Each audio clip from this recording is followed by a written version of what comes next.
Hello and welcome to a brand new episode of the Nerdpocalypse Podcast. I'm your host, Jay. I'm here with my co-host, Micah. Hey. All right, guys, we're back. This episode, we got a decent amount of things to talk about. So let's jump right in. Checked out the series finale, maybe, of Mare of Easttown on HBO Max. Has arrived. We both watched it. Micah got to watch 30 minutes earlier. Some of us were able to watch it on time because, you know, one thing that you will know if you get to know Jay on a personal level is that Jay lately is just always late. He's just always, he can never do anything on time. It's true. It's not my fault. Apparently, even watching scheduled television programming, he can't watch it on time. Can't make it happen. Yeah. So HBO Max went down for everyone in the entire country. I was like, come on, man. I was so pissed. All you cord cutters were 20 minutes late. Yeah, it was not that matters now, but you know, take small victories where you can get them. Yeah. Like, you got to watch it 20 minutes early, and I get to save $150 a month. You know what? It's basically the same thing, really. Yeah, dude, I was pissed because I had it was the day before we were celebrating my daughter's birthday, so I had to put together like two gifts for her, and I was like, cool, sit down, sitting down in the movie room. It's nice and quiet. Everybody's, my daughter's asleep. Put this shit together. Watch a little Mare of Easttown. Super excited about it. I go to turn on HBO Max and was like, it took too long to come up. I was like, oh no. Oh no. I immediately checked my phone. I was like, oh no.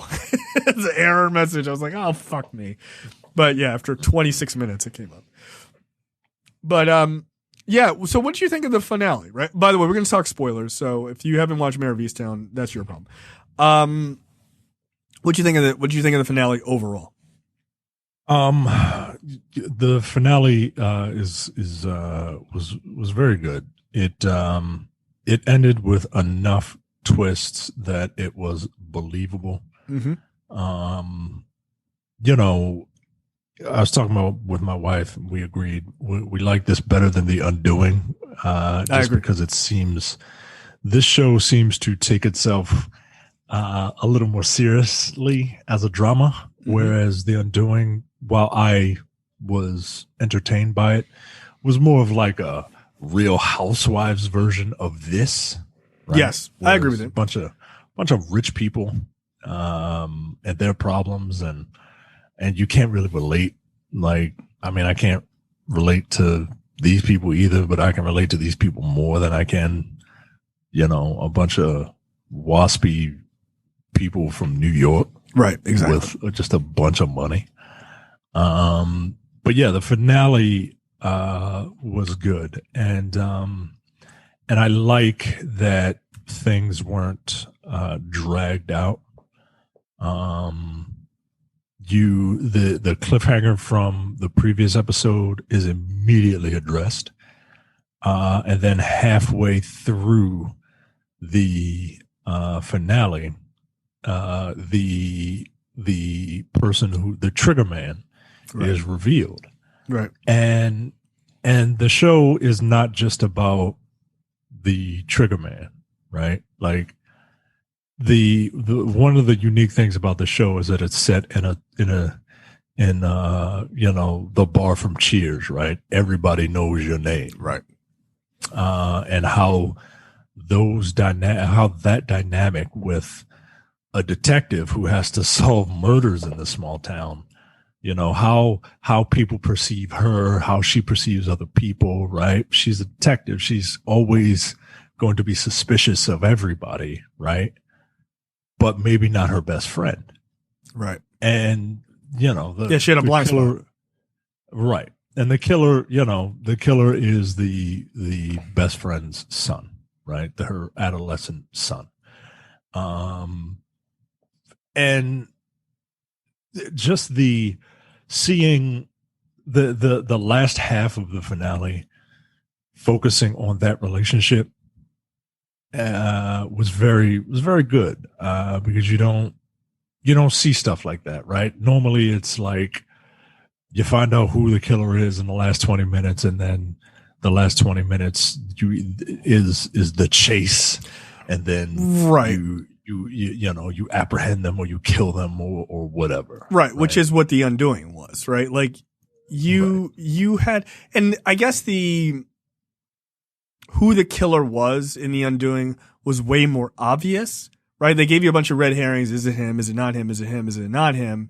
But then it turned out like, yes, it was him. But in this one, to the show's credit, I didn't see a single person guess this one. Even people who were cynics of the show, right? Like I listened to a couple podcasts and people were being very cynical about it, right? Like, it's not that great, right? It's predictable, right? Like I've seen this stuff before. It's a murder mystery, guys. Like it's a murder mystery. They follow a pattern, guys. Also, like, what do you want it to be? An alien? Like, it's one of the people in the town. Like, come on, that's silly. So, but nobody was able to call this, and it's not a twist. It's not a ridiculous ending at all. Right. It's not something that's like, well, that doesn't make sense. Why would that person do it? And then if you think about it, and the show does a decent job of kind of backtracking to different scenes without like flashing, without being like blatant about it. Right. Like they flash back to different scenes about why these two characters were acting funny and secrets and all that. And yeah, it makes sense. And it seems like something that a child would do. Right. And it was a mistake also. And it was an accident. But as far as I'm concerned, like, throw the book at that kid. Yeah. You taking a rap for your kid? As the dad? If it was an accident and I believed that it was an accident, yeah, I don't want my child to go to prison. Oh, you heard it here first, guys. Micah, absolutely into incest. Weird. That's what you look. No, that's what he did. That's what he. No, look. In Philadelphia, that's how it works. You take one, you take the good with the bad, you get all of it. I love that you were like, yeah. Apparently, incest is very common in the greater Philly metropolitan area. This is what I heard. That's what I heard. I've been there a couple times. Those people are not well. Those people are not well. Your one-man vendetta against all of the Philadelphia metropolitan area. But I liked it. I liked the show a lot. I thought the ending was great. And I one thing that I really appreciated about it was they gave equal time and equal importance to the murder investigation and the emotional weight of the murder, right? Or of who the person committing the murder was, right? And what that did to her best friend. And for the last scene to be focused on the emotional situation of her best friend over just the murder of anybody involved in the murder directly, says a lot, right? Because that's clearly where the priority of the show was, right? It was more about the emotional impact of people in this town going through this. Look, I thought Kate Winslet was fantastic in this series. You could give me more. You could definitely give me more of that character. Back in this world, though another murder in that small town feels a little odd, right? Like you already had a kidnapping of 2 girls and then a murder. Like it's only a town of like 4. You solved 2 cases in 7 episodes. Right. Like that's a lot. So I doubt they go to the well again. Unless she gets pulled into something in like Philadelphia or something, like she'd have to get pulled into a major city, for some reason somebody involved from the town is involved. That's the only way that would work. But even then, like, part of it, again, it would take away. Yeah, part of it is the fact that everyone knows everyone. And, you know, the gossip and all that. Like, if you just bring it to a major city like Philadelphia, it's just a regular. It's a little more run of the mill. It might as well be Law and Order Philly. Right. Exactly.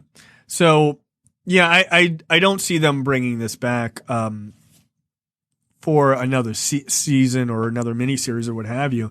But I think it was, like, as a one and done, I think it was great. I think it was fantastic. I look forward to whatever the next thing is. Like, HBO Max has been killing it, man. Like, they, especially with these little limited series. Like, I like those a lot.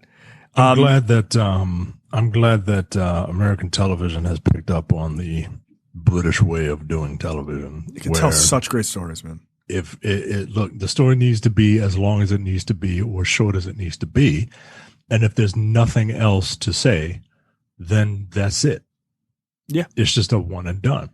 And I love those, man. Like, especially as like older adults who just not like people in like their midlife, like us, who have just a little too much going on to sit there and watch. I couldn't watch 24 episodes of Mare of Easttown. 24 episodes of a season of television. No. Like, I just can't. I don't have it in me. I know most people do. Like, my wife is in there right now watching, you know, something on ABC, I guess, but Big Sky or some shit, right? But is that the astronaut show? No, I don't know what it is. Right. I don't know what it is. But yeah, stuff like this, stuff that don't have commercials.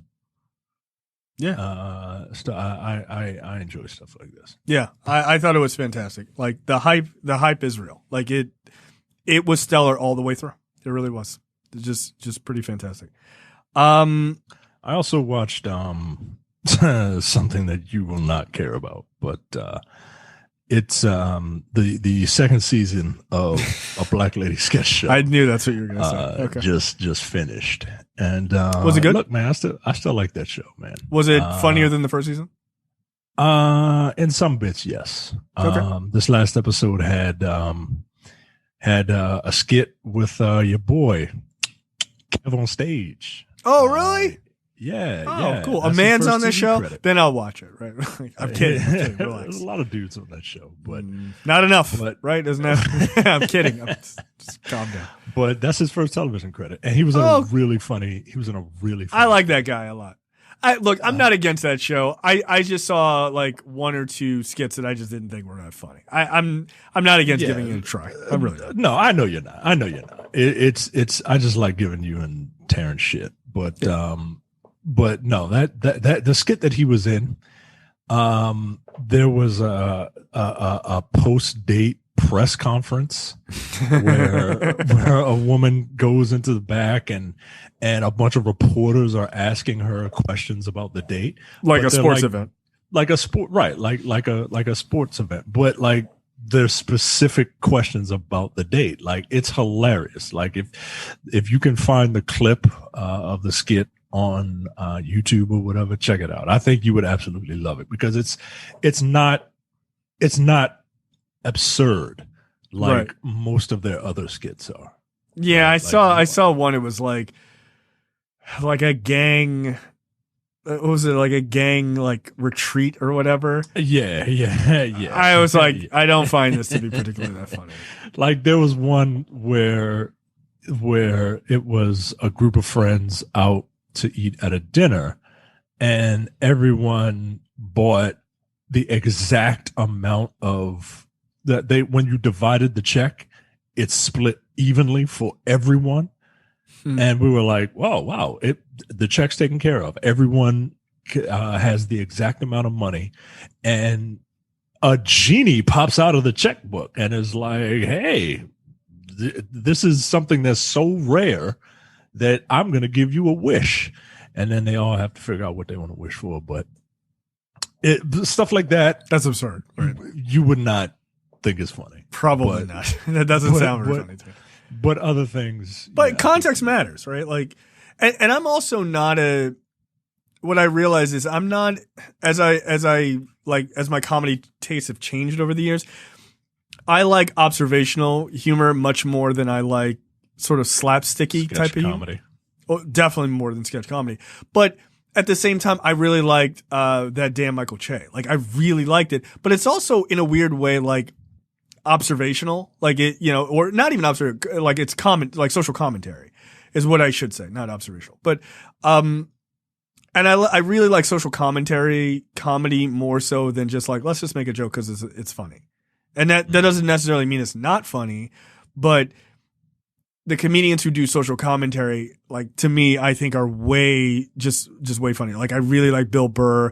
I really like what's the one guy I'm really watching a lot of Tom Segura. Like those guys do social commentary and with their own funny stories and stuff like that. And I just like that type of comedy. So yeah.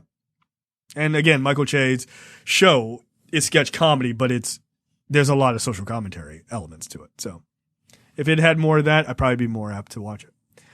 And it doesn't have men on it, obviously.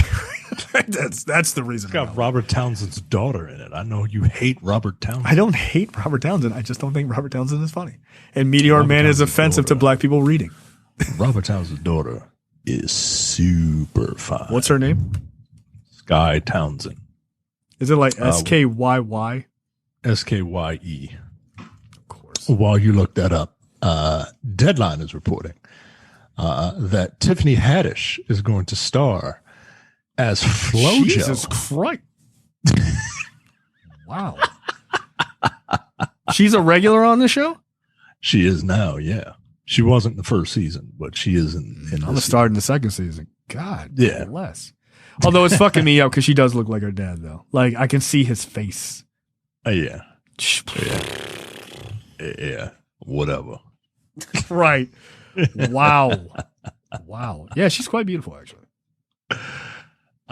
Tiffany Haddish is going to star as FloJo in Game One biopic. I think Game One is like the production company. Okay, I was like, wait, what? Yeah, like why is it lowercase? It's very weird. Anyway, go ahead. Haddish will play FloJo in a feature film that tells the story of the Olympian's remarkable life and untimely death, showcasing her historic feats, but also her enduring impact on the world of sports and in the communities that needed her help and inspiration the most. The CEO of Game One will serve as producers of the film. Look, I've never heard of Game One, the production company before. No, neither. Haddish and Game One are also partnering on a documentary series and a podcast related to the feature. We are thrilled, says the CEO, we are thrilled to partner with Tiffany on such an important project. Tiffany has established herself as one of the greatest entertainers in the world today, helping her tell the stories of her. Slow down, yo. Privilege. I'm not like, I don't hate Tiffany Haddish, but you got to relax. Yeah, I'm a fan of Tiffany Haddish as well. And I think she has established herself as a great entertainer, but not one of the greatest entertainers. Yeah, you gotta relax, in the world. Like I understand you're pumping your star up, but look, I get it. Yeah, man. Look, this is I see Tiffany Haddish as a comedian. Well, I don't see her she is a comedian. Yeah, but I say this to say that I think it might be difficult for me at first to see her in a dramatic role. Not saying she can't do it. Some of the best comedians are excellent at drama.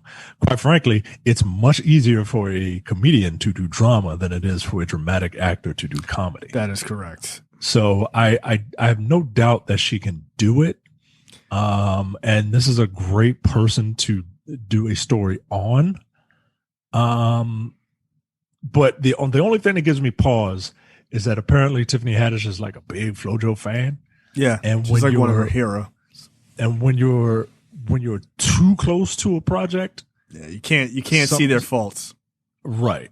So I'm hoping that I'm hoping that Game One or whoever isn't afraid to say when things don't work.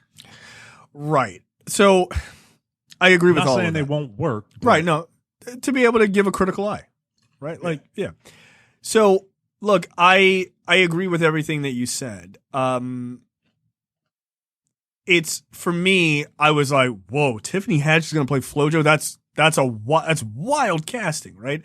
And I don't know if she can do it, but what I will say is I agree with you that it is much easier for comedic actors to go drama, right? Like that there's a massive history of that. Fucking Steve Carell is the perfect example of that. Tom Hanks, dude. Yeah, Tom Hanks, right. Yeah, he started out his career. Hanks was a comedian, young people. He was a comedian back in the day. Right, like if you watch Tom Hanks movies from like the 2000s on, you would never assume that, right? Like that's like you just never would assume that. And he's a fantastic dramatic actor, right? Like I can't even imagine Tom Hanks doing comedy now. I'd be like, right, what? Although when he does interviews, he's very funny, actually. So it's not that I don't know. It's not that I don't think she can do it. I don't know that she can do it, but I'm really rooting for her. Like I really hope that she fucking surprises everyone and just super nails it. But your point about somebody being really close to the project, as far as like them really, loving that like really looking up to that person, that can present an issue, right? Especially if they want to show, and I don't know enough about FloJo's like personal history, but like if she has some like darker parts of her personal history, will they be willing to go into that? And will Haddish be willing to like go full board into it, right? Because then you have to show your hero as being flawed. And that's the problem with heroes, is that you don't want to see your heroes as flawed. Generally. Yeah, she was. I will hold that to a generally, because considering one of the trailers that we'll talk about. So, and where I think sometimes people's flaws make them that much more accessible, right? And actually a greater person in a lot of ways. So, I'm rooting for her, man. I hope she fucking nails it. I'm not going to say, oh, this is terrible casting or whatever. I hope she nails it. I think it's a very interesting casting to do. And, it's for a person that, everybody kind of knows, right? But not really. You know what I mean? It's like The Wiz. Everyone says they love The Wiz, but they don't really know it. You know what I mean? I mean, she fell into a bowl of grits, man. Come on, man. So, good luck. I have one other question. Is this going to be? I'm looking at pictures of FloJo. Is this going to be Tiffany Haddish's like? Yeah, this is going to be her superhero role, right? She's going to have to. Well, no, I wasn't going to say that, though. That's also true. But this is going to be. Is this going to be her like? What's love got to do with it? Right? Like when Angela Bassett played Tina Turner, she got fucking shredded, and then she was like, I'm staying in super shape forever. Right? Like you're gonna have to. Well, I think Angela Bassett has always been.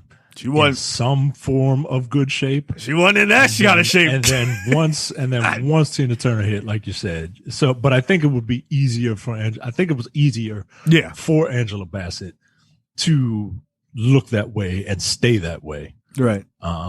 She's definitely not as jacked, but she looks amazing. Yeah. Like by today, Jesus Christ. Yeah, she's damn near 70. Yeah. Still would.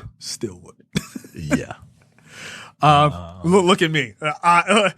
I'll let her know. Yeah, you would do her a favor. Yeah, right. Okay. She's waiting by the phone for your ass. I mean, considering her husband, yeah, you probably do got a shot. I mean, yeah, he's those regular looking teen of all time. Yeah. Yeah, like, he's just like... He's a great actor. But he's a fucking fantastic actor. I was sad when he died on Lovecraft Country, man. I was like, what the fuck? Come on, man. But yeah, no, I mean, like FloJo was in amazing shape. So it'll be interesting. Like, I mean, not that I don't think she will, but it'll be cool to see, like, again, like this dramatic transformation and also physical transformation. Like, she was a track star. Like, you can't just come. Track stars, they have the best body. Track stars and female sprinters. Volleyball players. Sprinters. Sprinters and female volleyball players look amazing. Yeah, female volleyball players have tremendous asses. Let's get real. I mean, it's from squatting and hitting the ball. Squatting and jumping. And then track stars are just... And track stars look like goddamn superheroes. Sprinters look like superheroes. And FloJo has super long nails, too, which was crazy. Yeah. She was wild, man. She had that one like legging. Yeah, the half suit. Yeah, that was cool as shit, man. Yeah, look. Anyway, stun on him, man. Look. Also, she was fine, like she was. And Tiffany Haddish is not a bad looking woman, so I'm okay with it. Yeah, okay. This is gonna be super interesting. But again, I'm rooting for her, man. I hope she nails it. Absolutely.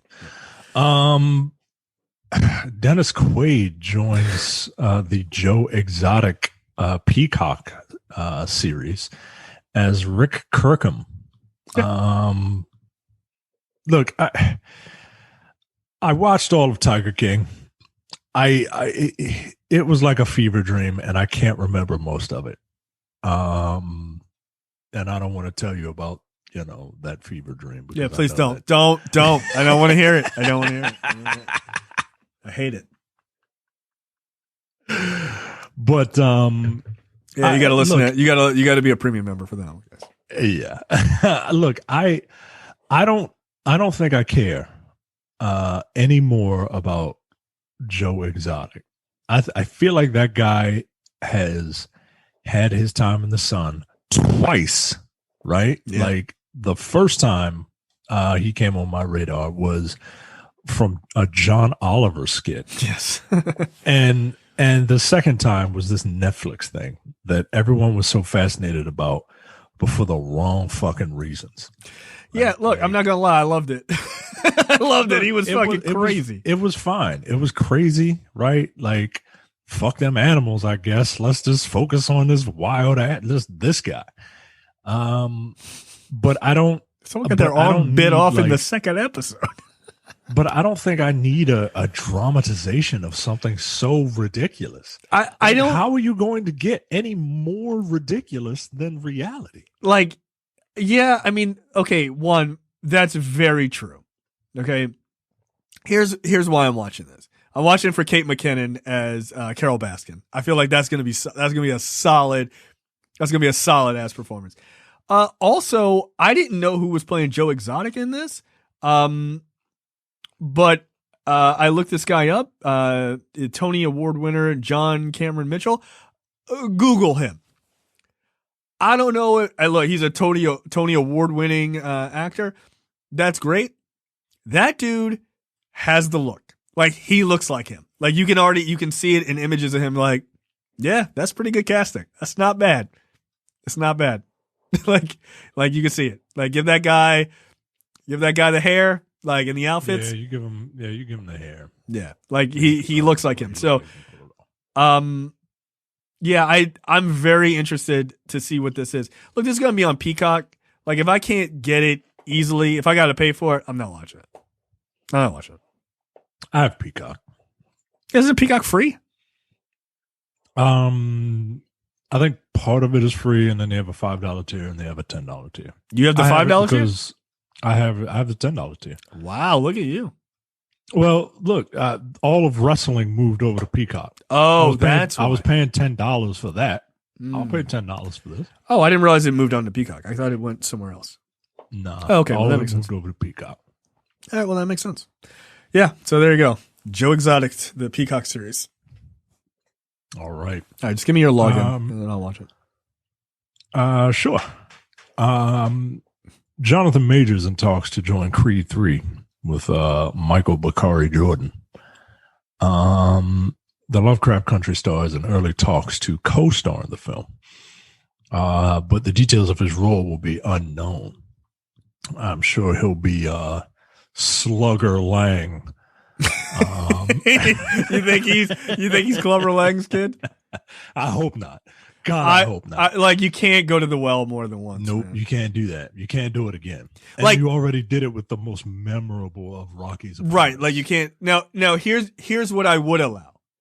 I would allow if he's Clubber Lang's kid, who's also a boxer, but they become friends. Like, it can't be another rivalry, yo. It can't be. You can't just repeat the same story. That's stupid. Or like he ends up being like one of his coaches or some shit. Like, or they just become friends and he's not a boxer at all, right? Like, I could see that. Like, that would work. Because is Mr. T still alive? I don't know. That's a weird. I would be fine even if he was a rival boxer. Just don't make him a relation, right, to any of the other Rocky opponents. No, Mr. T's still alive. Mr. T should be in this movie. Like, I kind of would love that. Just like, hey, here's a little bit of advice or whatever. That'd be kind of dope. Like, but I don't need anybody boxing Mr. T or Mr. T's son or his grandson or whatever. I don't need that. Like, that's stupid and unnecessary. But I would love if they brought Mr. T back for that. That would be dope. Who doesn't like fucking Mr. T, man? Like, you should have a cereal. He did. Yeah. Build weight 236 and he was 5'10". Jesus Christ, dude. That's a big dude. Like, not a tall dude, obviously, but he's an inch taller than me and weighs 236 pounds. Weighs as much as I do. Yo, that's built like a bulldog. I love Mr. T. He was awesome. He was a good guy. Yeah, he was. He was a guy who always wanted to be like positive. You know what I mean? I think he had some I think he was on hard times, baby. And yeah, he came from like out from it. Yeah, he came from like some pretty like decent poverty. Yeah, I think it'd be dope to have him in it. So look, I mean, like I said, I like Jonathan Majors. I have no problem with him being Creed 3. Absolutely, I just don't want him to be a relation to anybody. Yeah, no, that's fair. Yeah, like, he can't, if he's Clubber Lang's like relation, that's going to be stupid. I don't need that. I really don't. Yeah. There's a Teenage Mutant Ninja Turtles reboot coming from Seth Rogen. If I'm not mistaken, this is the third reboot of Teenage Mutant Ninja Turtles in less than 10 years. In terms of what, movies? Yes. We got the Michael Bay ones. Didn't they do another one, or is that another series? There was the Michael Bay one. There was the TMNT animated movie. There you go. They had another series. There's this one. I mean, look, there have been like 4 or 5 different series. Right. The only ones that I really care about are the one is the one that I saw first that came out in the 80s, and the one that came out in the early 2000s. Yo, I don't know what was going on in the early 2000s, but all those creators grew up watching this shit in the 80s, and they knew how to write cartoons. They knew how to write their favorite cartoons. Like they gave He-Man a backstory, they gave Thundercats a backstory, they gave the TMNT pathos. Like, the early 2000s was hitting it with cartoons. All right, let me go through this. Okay, there was the Teenage Mutant Ninja Turtles films, which we'll get to. Then there was Ninja Turtles: The Next Mutation. That was 97 and 98. That was his television series. I don't remember that one. Right. There was an animated series, Teenage Mutant Ninja Turtles, the 1987 series that went from 87 to 96. That's the one that like we really remember, right? Yeah. Then there was a Teenage Mutant Ninja Turtles 2003 to 2010 series. That's it. That's the one that I remember. Okay. And then there was a Teenage Mutant Ninja Turtles 2012 to 2017. Then there was Rise of the Teenage Mutant Ninja Turtles 2018 to present. That's still on. And then direct to video, Mutant Turtles, Superman Legend. And so again, none of that includes Teenage Mutant Ninja Turtles in 1990, Teenage Mutant Ninja Turtles 2, The Secret of the Ooze, Teenage Mutant Ninja Turtles 3. Wasn't that Turtles in Time? I guess they don't. I don't think they named it that though. I don't think they called it Turtles in Time because the game was called Turtles in Time. Right. TMNT, which was 2007. I think that's the Michael Bay one. Then no, TMNT is the animated feature. Yeah, you're right. And then Teenage Mutant Ninja Turtles, that's 2014. That's the Bay one. Then Teenage Mutant Ninja Turtles Out of the Shadows, the sequel to that. Then direct to video. Rocksteady and Bebop. Right, I didn't watch that one.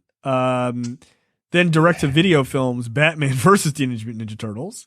I only saw clips of Batman fighting Shredder. That's the only thing I wanted to see. Yeah, I saw that too. I was like, all right, that's enough.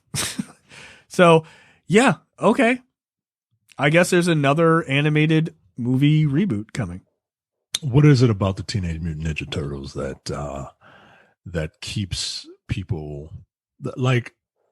It won't die. It won't die. The turtles were everywhere, especially when we were children. They hoard them out, right? Like they were in all different kinds of costumes and outfits and shit, which is why when people were upset about the Michael Bay, like, oh, well, they look radically different. Like, yo, did you play with the toys in the 80s? Like they had them in baseball outfits and as firefighters and shit like that. Like it was madness. Right. It was crazy, dude. Now, in fairness, the Michael Bay ones, they just looked overly busy. That was my big thing, is I thought they looked overly busy. Man, I dug it. It gave them I like the first movie. I like the first movie. It gave them all personality. They were kind of big. They were fucking huge, dude. They're huge, right? But at the same time, like, you see some of these kids nowadays, man, like they fucking big. You need to have a turtle twice their size. But I didn't mind those. I don't hate anything that is Teenage Mutant Ninja Turtle related. No, that's a fair point. I didn't see the second Michael Bay movie, and it was just like the worst part about it. Oh no, that's not true. Casey Jones. No, that's not true. That's not true. I did see that one because didn't that one have like they were on a like airplane or some shit? It was like a big airplane stunt or a snow stunt or something. I think so. Yeah, I saw both of them. Yes, I did. You will know if you saw that second one because fucking Stephen Amell. Yeah, he was horrible. Saving Casey Jones. Yeah, I didn't like him. I'm gonna be a detective someday. Shut up. Yeah, you're supposed to be a fucking hockey stick wielding psychopath. Like you're a sports vigilante, dude. A sports themed vigilante. Yo, Casey Jones is one of the wildest dumb fuck characters, but I loved him on the cartoons. I was like, "Oh shit, Casey Jones is there!" Loved him in that movie too. That nigga killed Shredder, yo. Like he fucking oops. Like, yo, come on, yo, what are you doing? But yeah, you're right. I don't really hate anything that's TMNT related. That's true. I think it's they have a great formula, right? Like they have like the Golden Girls living single like formula of a foursome and with very distinct personalities.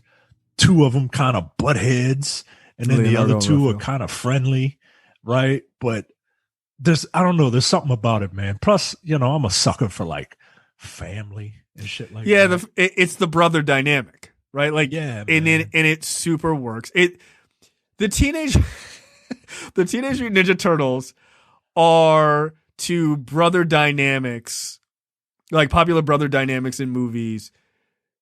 This is like an SAT question.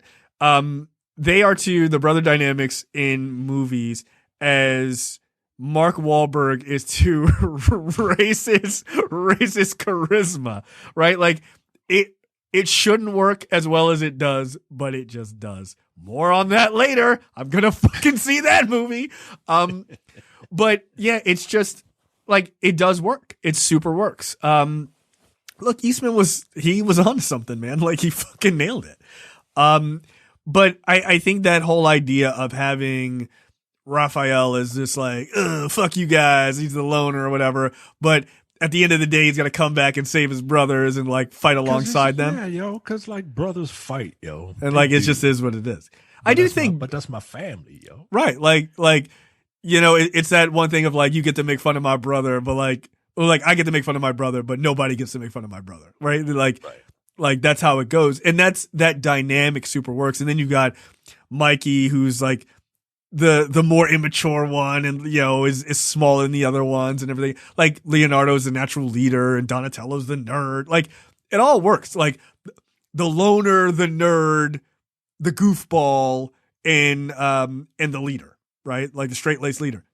Yeah, that's that's this show, or like Teenage Mutant Ninja Turtles. It's the Bad Batch. It's all like they're all the same, and that's why they work, right? Like it's Predator. It's all of those things. But that dynamic, when written fairly well, it's unstoppable. You can get 55 reboots out of this shit, and people just go, there's a new Teenage Mutant Ninja Turtle. Like I saw that news, and no one was like, I'm sick of the Teenage Mutant Ninja Turtles. Nobody says that. It's like one of those Teenage Mutant Ninja Turtles. Yeah, you're like, I miss James Avery. Like that's like the worst show here. Like, he was an awesome Shredder. Like that's about it. Also, Shredder, I mean, maybe this is a hot take. One of the best designed characters I've ever seen.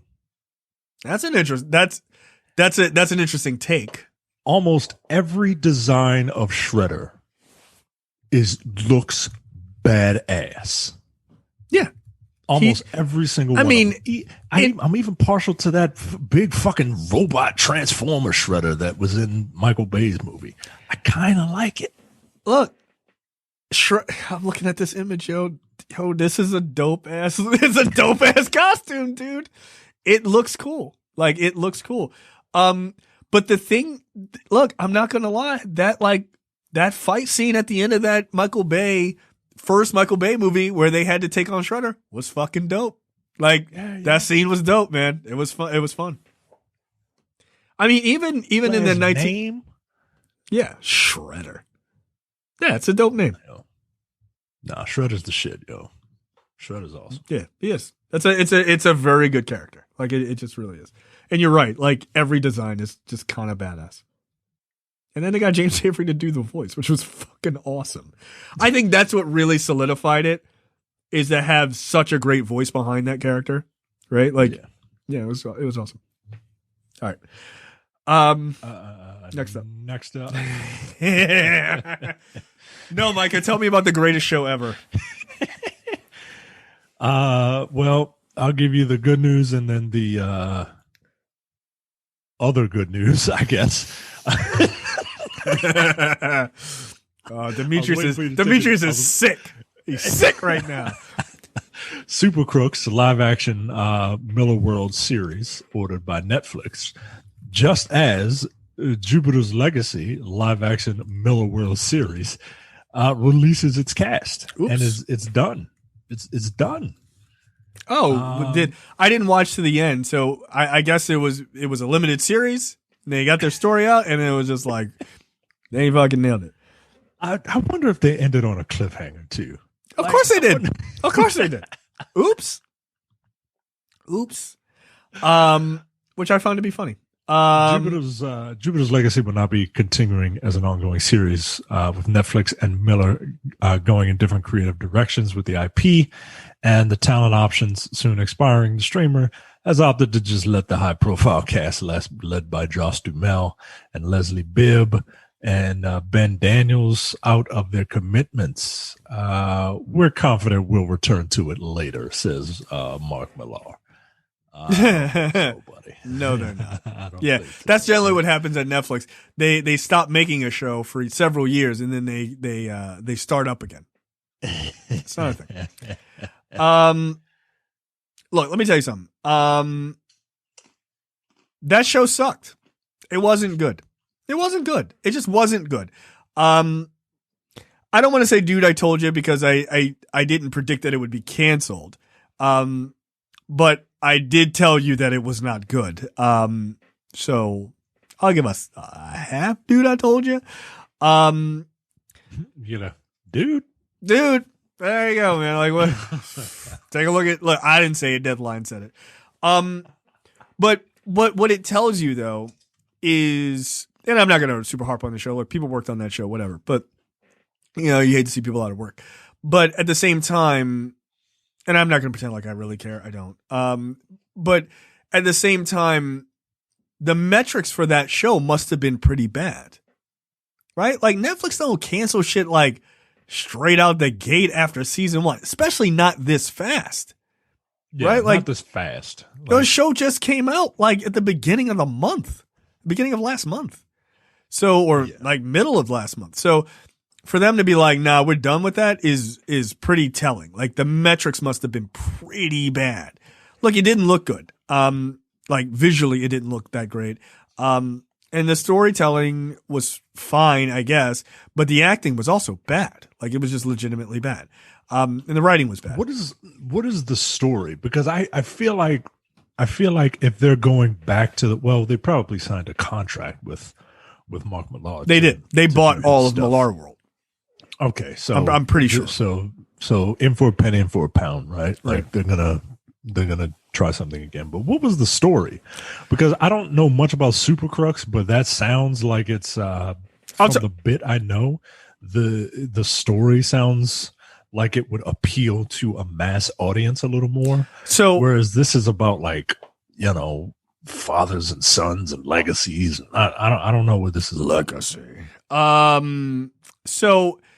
So the Jupiter Legacy story, from my understanding, and I didn't finish it. I only read a couple of the books. I was actually not that blown away by the comic itself. But the idea is that these people received their powers like in the 1930s, I guess. And they have been around for, since then, doing things, but they didn't want to intervene, right? Like in major events, right? Because there's a comment that's made by one of the characters like, hey, I really wish we had done more during World War II, right? And he's like, yeah, but had we done that, then it would have led to this, and then it would have led to this, and then it would have led to this. And so they're like kind of stuck on this moral, this sort of moral conundrum of not wanting to intervene with regular people's lives, but also like, protecting people as well, right? Right, because they're basically like, look, we're powerful enough that we could just become dictators, right? So like, let's not do that. And right, like that's an interesting moral conundrum. Like I don't disagree with that. And then there's just like the family dynamics of the father as he's aging, Josh Duhamel, as he's aging, with passing his legacy on to his kids, right? So, and I think there's some sort of like mystery kind of stuff along with it. I didn't read enough of the book to speak intelligently about that part. But I just didn't think it was very good. I didn't think the writing was good, and I didn't think the acting was good, and I thought the costuming was horrible. But as far as Super Crooks is concerned, Super Crooks, if people don't know, is only like 4 books. Like it's a mini series. It's basically a heist series, and a bunch of supervillains decide to get together and perform a heist, and it's real basic, and it super works. One, Linnell Yu does the artwork for it, and the artwork is really good. He did a lot of like Amadeus Cho Hulk stuff, I think, at one point recently. I've seen his stuff. Yeah, he's really good. I actually like his stuff a lot. But it's Ocean's 11 meets like bad guys, like supervillains. And so because they all right, like who doesn't like a heist series, dude? I'll at least watch it, right? Like, right, it like could be Army of the Dead, but I'll at least watch it. But and the thing is, if it's only like 4 episodes, 5 episodes, 8 episodes, like if it's a limited series and that's like one and done, then that's all you need, right? Like they're gonna have to flesh out a lot more because there's just not like it doesn't deal with that much background of the crooks. So they probably flesh that out a little bit more, but they don't really need to make it more than really 4 episodes. And there's some, I'll just say this, there's some things that need to be modernized because, not that book came out that long ago, but in the modern era, there's at least, there's one thing that happens that would not be acceptable. They literally blackmail a character because he's gay. Like, yeah, you can't do that. Yeah, and it sounds like some Mark Millar shit. Right. Like, and it's just, like they do it because they need him because he's incredibly powerful, but and he agrees to do it. They're like, look, we'll leak this shit. Like, don't fuck around. But in the modern era, you couldn't do that. So you need another reason to blackmail him, right? But otherwise, like, there's a scene of like certain bad guys doing using their powers, like so it's like an Ocean's 11 thing, right? So you need certain supervillains to get through certain traps to get to this vault, right? And so certain ones work in one place, others work in a different place, like, and so like those kind of powers like play off each other. And it's really interesting. It's fun, but it's a really super easy read. It's really fun. Actually, I should go back and read it again. But it's only four books. And I think it's one of Millar's better like modern stories, like after Wanted, which I know a lot of people loved, but I wasn't that blown away by Wanted. That sounds a little more fun. It's pretty fun. Yeah, it is pretty fun. And I think it would be, the average Netflix person, myself included, is a dullard. Yes. I as bad as Six Underground is, I liked it. That's right? All it is, dude. That's all it is. That's all it is. As bad as Spencer Confidential is, I liked it. So, maybe that's just Netflix's speed. I don't know what this show with Jupiter's Legacy was talking about, but it sounds like it was taking it a little more seriously. It was taking itself way too seriously. And I mean, that's the story, though. Like, I'm not mad at that. Right, that's the story. I get it, but the average Netflix user doesn't take itself seriously. They just want to see shit blow up. I mean, I think that's kind of how the services are working out. Like, if you want serious dramas, like real heavyweight serious dramas, HBO Max is where you go. If you want sort of fun, shoot 'em up, good time kind of stuff, Netflix is where you go. And if you want like something in between, it's Hulu, right? Like, or like, the Disney specific things, right? So like, yeah, if I want like serious drama, I'll go to HBO because HBO can pull people like Kate Winslet to be in their shows. Yeah. So like, and get really good writers. So yeah. Dude. That's the title of the show. Dude with an ellipsis. Yeah, like what can I tell you? Movie and TV news this week. Paramount Plus will have an ad-supported tier next week. So coming in at, I believe it is $5. Is it $5? Coming in at I think it's $5.99. Or no, excuse me, $4.99. Coming in at $4.99. The entry level price will that's Paramount Plus Essentials, lowering the entry fee price to $4.99. That's $1 less than the predecessor CBS All Access plan with commercials. Of course, the full Paramount Plus premium tier with no ads, except for in live programming, remains the same at $9.99 per month.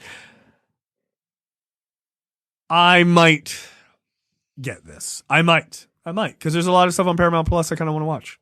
Also, one of the movies we're going to talk about, like, yeah, when I saw it was on Paramount Plus, I was like, oh, damn it. Right. But at the same time, like, there's a lot of Star Trek shit I kind of would like to watch. And I don't care about commercials for that. Like, for that, I don't care.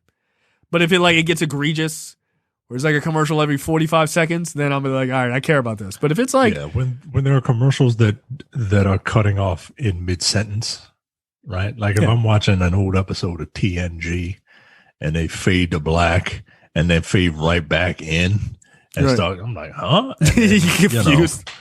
They cut to a commercial right when Riker is about to sit on the chair backwards. Right. I'm like, yo, what the come on. I came for that. So $4.99 is pretty good. Like, that's not bad. Although I think what I'm more likely to do is just wait, because I'm still waiting to see if what this Discovery thing is, and I'm not getting both. Like, that's my. Yeah, I'm talking all that shit. I'm not getting this. I'm not going to get this. Look, I'm gonna see Infinite.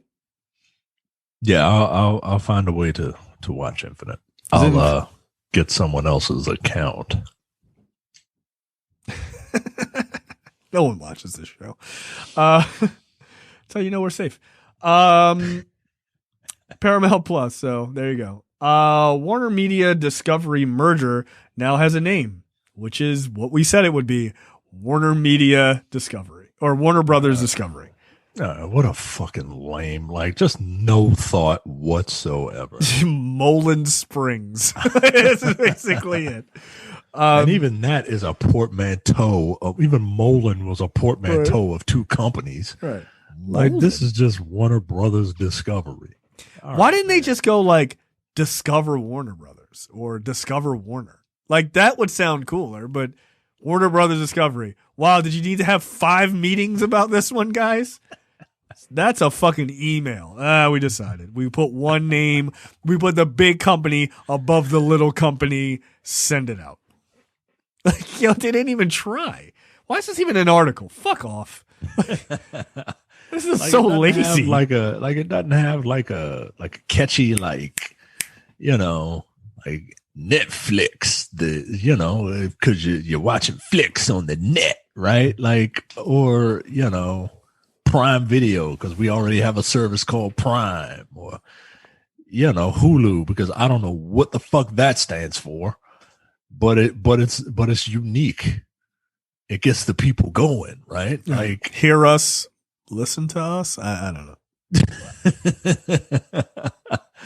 Yeah, the HBO Max, right? At first I thought it was like, HBO and Cinemax, but like, no, they don't have any Cinemax content on there, but that's not, it's, like, wait, no, I guess, is the Knicks Showtime? I guess that's Showtime. No, not if it's on HBO Max. No, because the Knick is on HBO Max. Oh, was that a show? Was that a Cinemax show? I think it was a Cinemax show. Well, there you go. HBO and Cinemax. But HBO it was originally, but they don't have every Cinemax thing on there. Oh, well, still. Because what's the name? What's the other show? What's the fucking karate show that Bruce Lee came up with? Warrior. Yeah, that's a Cinemax show.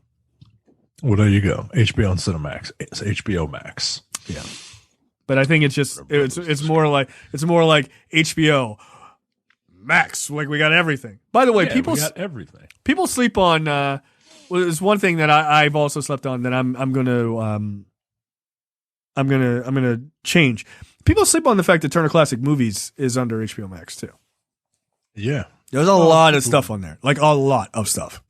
Yeah, like there's a whole bunch of stuff. Like the only reason it was in the news is because Gone with the Wind was on there, and they wanted to put a disclaimer or something on there. Yeah, guys, we know it's in the antebellum South. White people were fucking wild. We get it, yo. We get it. We get it. Like you didn't have to take that off. Like, hey guys, did you know Gone with the Wind is pretty fucked up? Yeah, we know. Everyone knows this. Like, shut up. But yeah, like, there's a couple of I don't care about the Friends reunion. Fuck out of here. But there's a lot in Turner Classic Movies, like a ton. So David Zaslav, the Discovery CEO, said, "We love the new company's name because it represents the combination of Warner Brothers' fabled 100-year legacy of creative, authentic storytelling and taking bold risks to bring the most amazing stories to life with Discovery's global brand that has always stood brightly for integrity, innovation, and inspiration. Integrity. You're all reality TV shows. They're the fakest things out there. Look, this is corporate speak. Like this is the best example of corporate speak, right? Right. And two, Warner Brothers taking bold risks. They wouldn't even take a bold risk with the name. With the name? Like, what the fuck are you talking about? All right. You're just fucking the stuff relax. that dreams are made of is the tagline here. Is that's what Warner Brothers Discovery. Yeah, boring. Boring. Anyway, that is like the lamest thing I've ever heard. Wow, they have a lot of Kurosawa stuff on Turner Classic Movies. That's awesome. Again, HBO Max, the best streaming service, guys. It is. It is. I forgot how long Seven Samurai is. Wow, it's almost 4 hours. So HBO Max is considering adding news. How do you feel about this? Like, should the streaming services get into like the news game? Because, you know, they own CNN. They're thinking about like putting some CNN stuff on HBO Max. You think that's a good idea? Is it going to be news, or is it going to be the primetime stuff? They are thinking about sort of a mix of maybe the primetime stuff or its own new thing, right? Like Don Lemon is. Didn't his show end? Don Lemon is not straight. No, it's still on CNN. Oh, I thought he was canceling the show. But it's not news. It's opinion. It's editorial. It's news and comment. Right. Everything in the evenings on all three of the major stations is all right. Opinion. It's all news and comment, and right. I can't watch that. Right. That's if it's going to be a bunch of editorial stuff, there's no way I'll watch that. But if it's going to be like the nightly news, like what's on like during the day, BBC Nightly News, I mean, I might check it out. Yeah, I don't. The only news and comment show that I like is John Oliver's.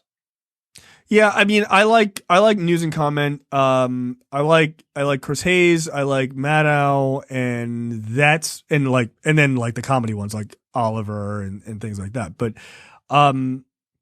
yeah, like they're all like when it comes to like news, I read. You know, like. I'll hear about a story on one of the opinion shows and I'm like, oh, that's an interesting story. And then I go read. I don't take them as like hard fact. Like that's a bad idea. Whereas most people do. Yeah, of course. Because most people don't read. Like I read the Post, I read New York Times, I read, The Guardian, whatever. But yeah, I go read. Yeah, I read Zero Hedge or whatever one of those bullshit right-wing websites is. freedom.bird.trump.com, right? The good one. About. What? Fuck off. Those fucking idiots. But look, to your Drudge question, Report. Would news work? I think it's a dangerous game. Not the news that I prefer, but if you get opinion pieces, yes, but even still, like the opinion pieces are like stuff like that is topical. Like it's like of the moment, right? Like, right. What are you going to archive news that happened? Well, I think from this article, I get the impression that they're going to kind of meld what's on something like a CNN and make their own little things, right? You're like, oh, check out this little clip of, something from CNN, or check out this, this thing made from CNN for HBO Max type of thing.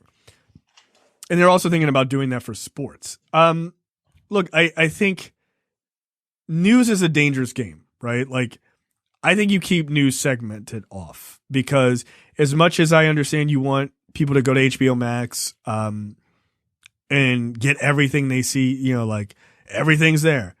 Right now, HBO Max is for everybody. You put CNN shit on there, conservatives go, nope, not watching HBO Max, and you lose people. I mean, right? I would think they would do that now because John Oliver's stuff is on there. Nah, they don't. Look, these are the same. If they don't watch John Oliver, then what's to say they would watch? Right, but if it says CNN on it, that's enough for them. They don't know what the fuck John Oliver is. You gotta remember, conservatives thought that Stephen Colbert was serious when he did the Colbert Report. They didn't realize that it was parody. Yo, can't nobody be that stupid, yo. Because it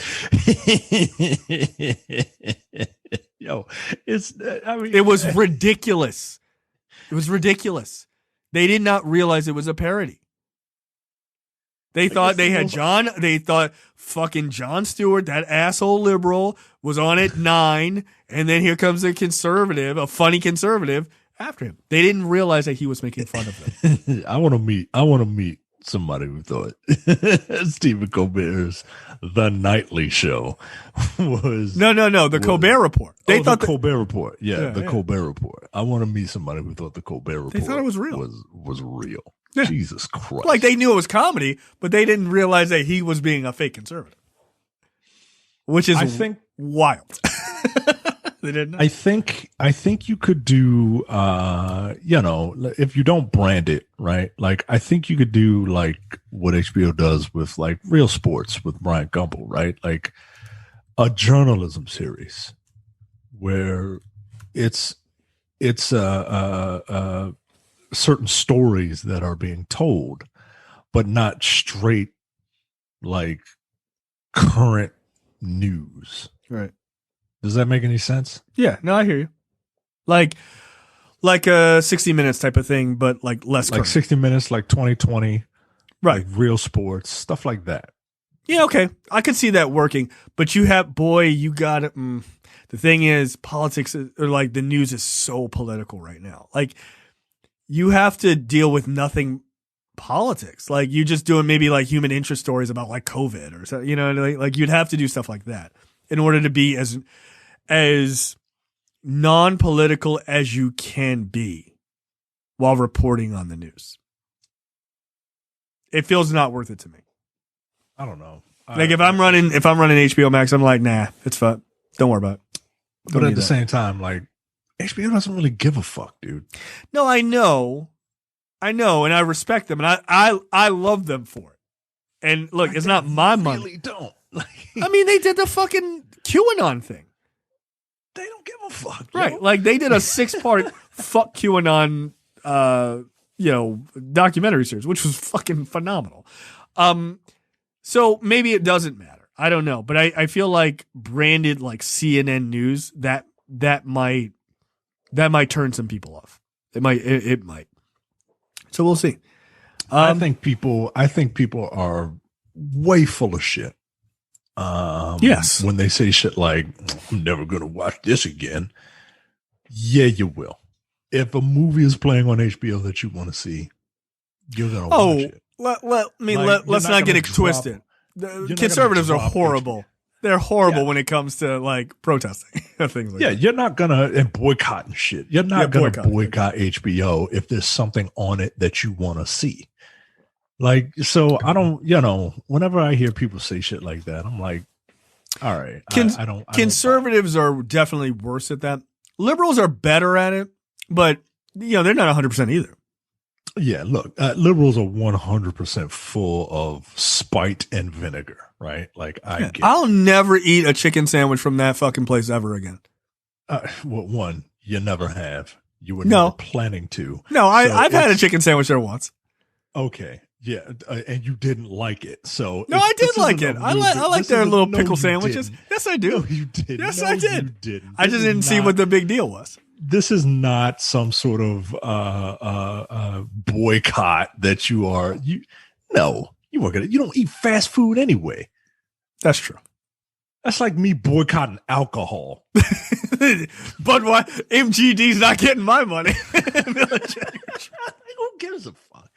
Michael was pissed. Michael was pissed that MGD didn't call him.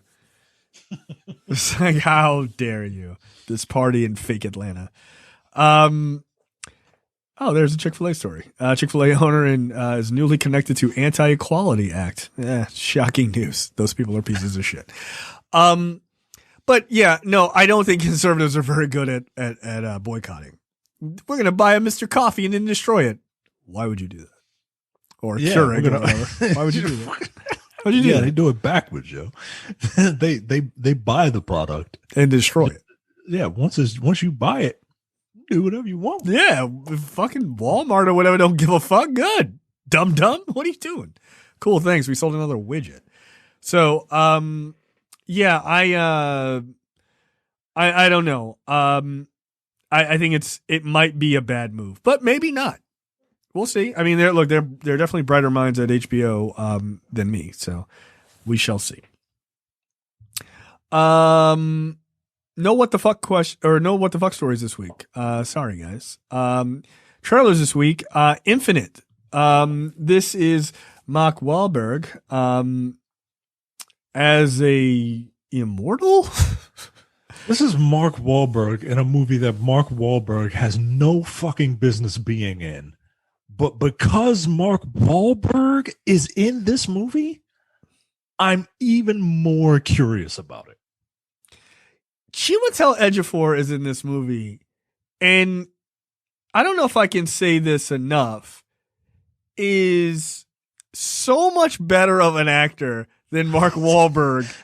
Like, what the fuck is going on here, dude? Like, he's playing second fiddle to Mark Wahlberg. Like, this guy should be winning Oscars, right? He's a fantastic actor. Also, he does a really good job as a villain.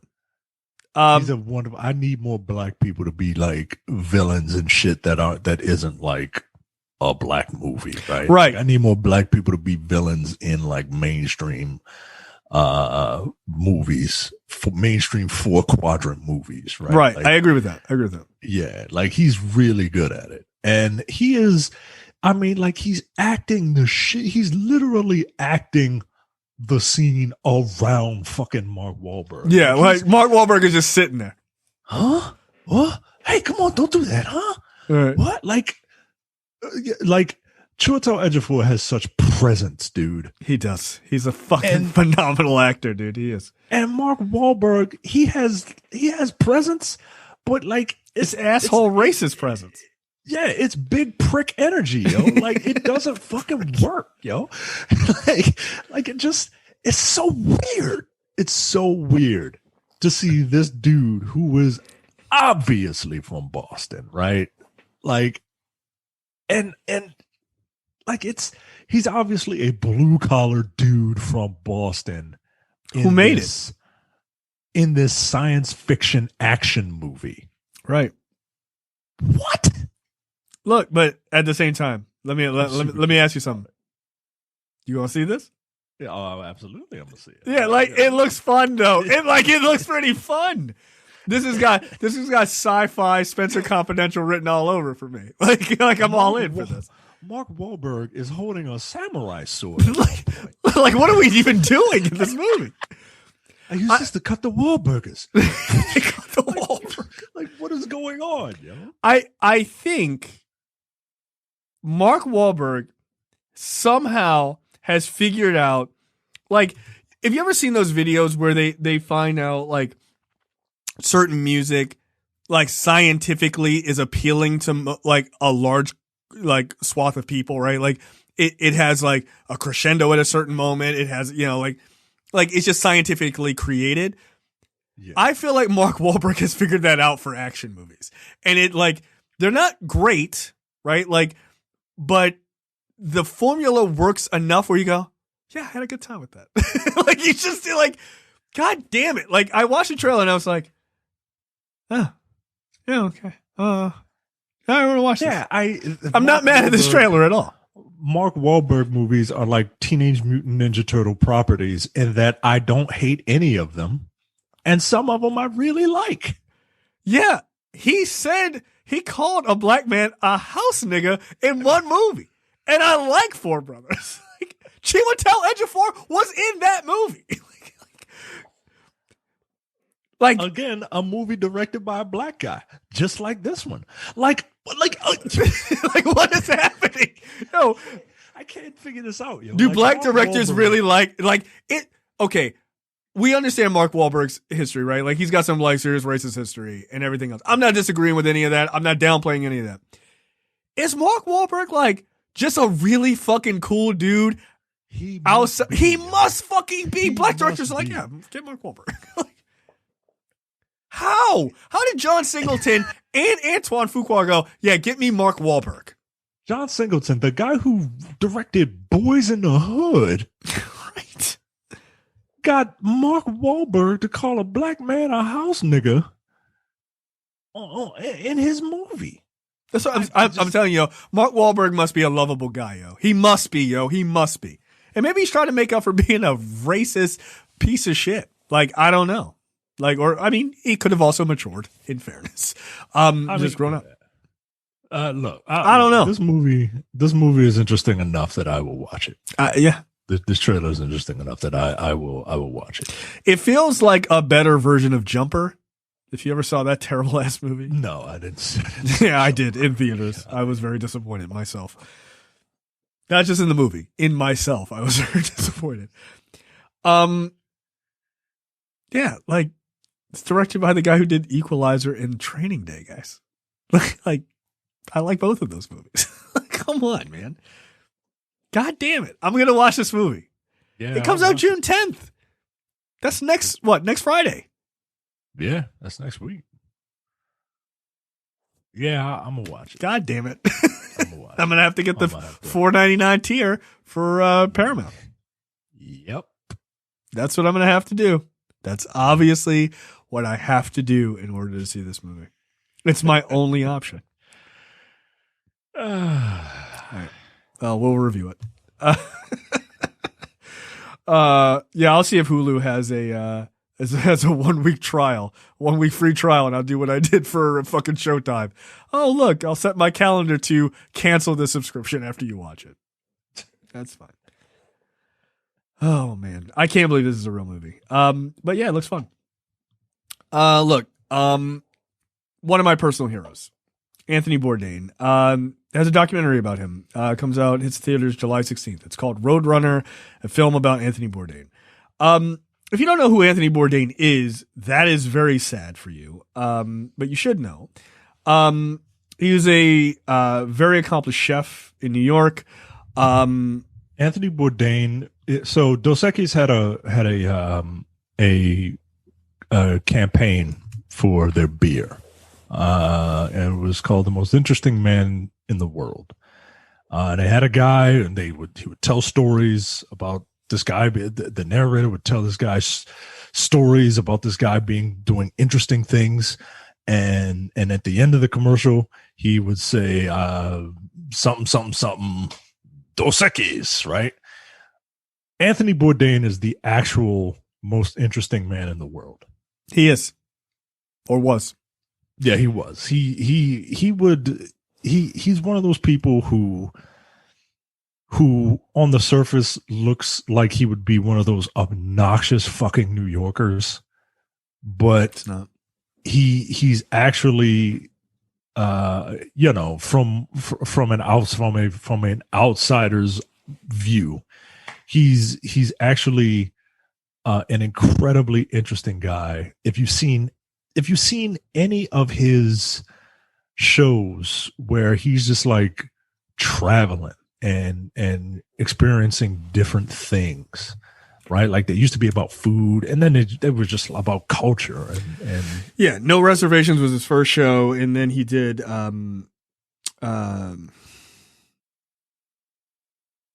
Parts Unknown. Yeah, this guy is super interesting, and nobody has a bad word to say about him, other than he could be a bit abrasive. But yeah, he was a dick. Like he was a dick in a way that weirdly is not offensive, right? Did you ever read any of his books? No, I heard Kitchen Confidential was really good. I have it. In the word, does it have an astronaut floating into space? God damn it! If it doesn't, then I'm not going to read it. Are there Egyptian gods with tech in it? You fucking nerd.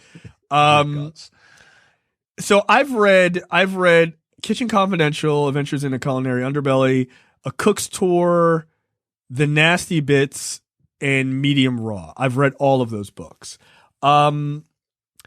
I think that Anthony Bourdain, like for me personally, is one of my personal heroes. Like I really think so.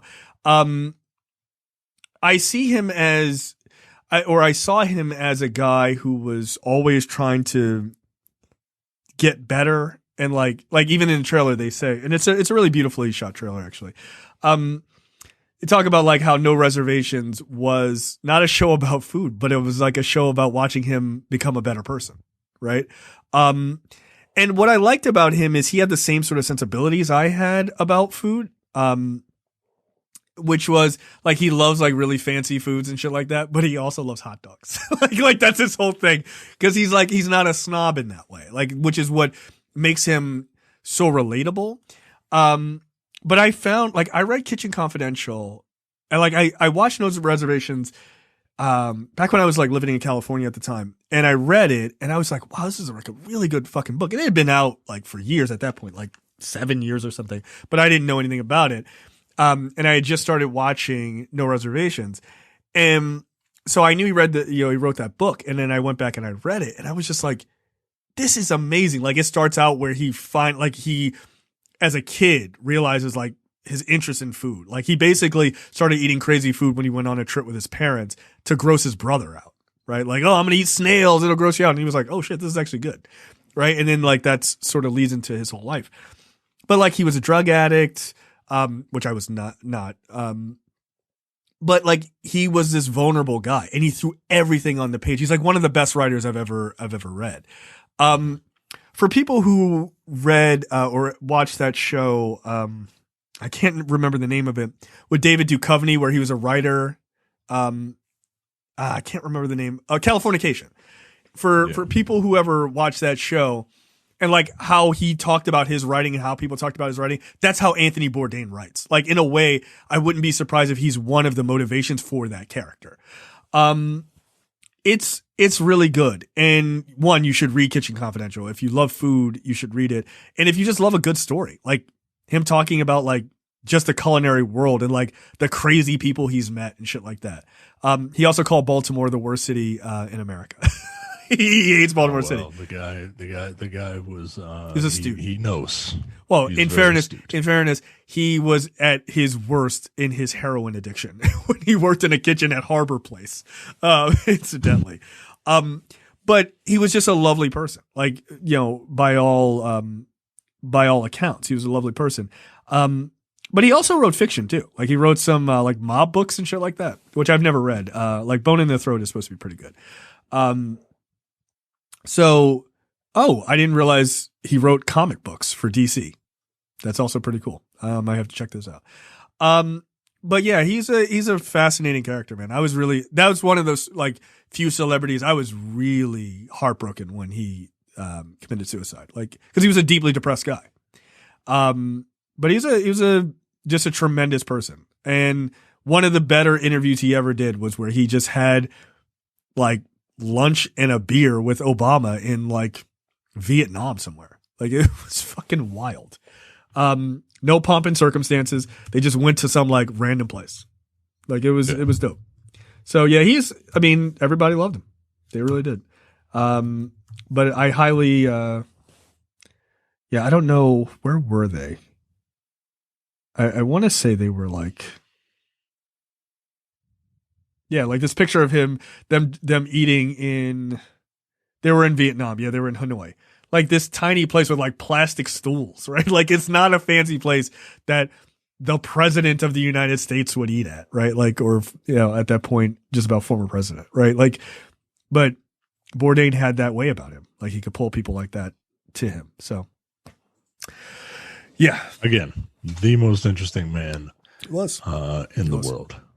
Yeah, it's a shame, man. It really is. Yeah, it kind of bums me out when I watch the trailer. Like, in the same, like, it was nice to see him again, but it kind of bummed me out. I was just like, I'm going to watch it because I really love the guy. But, yeah, that's going to be an emotional movie. Like, it really will be. So, and somebody needs wow, look at this place. Right. Like, yo, that's not a place like, no, I mean, even Obama's statement to him, like, low plastic stool, cheap but delicious noodles, cold Hanoi beer. This is how I'll remember Tony. He taught us about food, but more importantly, about its ability to bring us together, to make us a little less afraid of the unknown. We'll miss him. Yeah. I like how, like, you can tell his friends, all of his friends call him Tony. Yeah. But nobody outside of the people that knew him directly call him Tony Bourdain. They all call him Anthony Bourdain.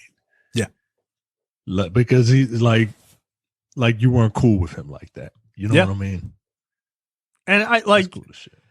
Yeah, he was just a cool fucking dude, man. He was a cool dude.